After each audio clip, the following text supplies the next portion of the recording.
आं बेखौनो बुंगोन राबांगुरि पिसिडिसि चेयारमेन जानानै बे दालाङा 17 बोसोराव खुनु लुफुंजायाखै बै समाव ओंखारनांगौमोन खिन्थु जोंनि प्रमद बर' सारनि दैदेननायावसो नैबे दालाङा जाबाय थांनाय मास मोननै सिगां नैबे बाजेट जालांबाय 2 कौटि नैबे दालाङा जालांबाय दा बिनिनो जोंहा दाख्लैनिफ्राय बेयाव केम्प खाफैदों जों बुंदों एमसिएलसि सारजों जों रायलायदों केम्पखौ फटाफट खाहैनांगौ नङाबा गैला होननानै जों बुंनाय लेखा थाबैनो दाख्लै फैनानै केम्प खाफैदों नोंथांमोना गासिबो मिथिगौ बेखौ 17 बोसोराव सोर सरकार दंमोन बिपिएफ बिथांमोनहासो दङमोन नङा होमबा बै समाव दालाङा ओंखारनांगौमोन खिन्थु बिथांमोना मावफुंलांनो हायासै नैबे आद्रा थानाय खामानिखौ जोंनि मानगोनां प्रमद सारनि आखायाव गोग्लैनायखाय बा गभर्नमेन्टआव गोग्लैनायखाय दिनै बिथाङा जरदार होनानै नैबे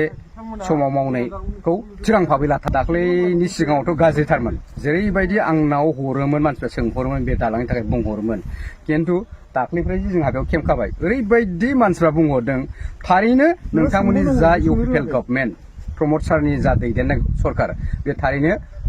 सुबुं माहारिनि समाजनि थाखाय मावनो थांगासिनो दं होननानै मोनसे मोजां मेसेज होदों जोंनियाव ग्रिन सिगनेल आरो बेल' नङा आं बेखौ बुंबावगोन बे दालांजों लोगोसे जोंनि सा ओनसोलाव थारमाने बे राबांगुरि पिसिडिसि सिङाव गं 24 गामि गोग्लैयो गं 24 गामिनिनो 17था गामिया एनसिआव गोग्लैयो बिदिनो जा माखासे हाया दासिमबो रिभिनिउ जायाखै दै खिन्थु दिनै बेखौबो प्रमद सारा जोंखौ बुंहरबाय दं थारमाने थाबैनो बेखौ मावफुंनांगौ होननानै आरो बेखौनो आसा खालामो जों प्रमद सारनि दैदेननाय नैबे बोसोरसे सम दंबावो जा बे बोसोरसे समनि गेजेराव बे हायाबो मावफुंजागोन आंनि मिथिनायाव दै दासिम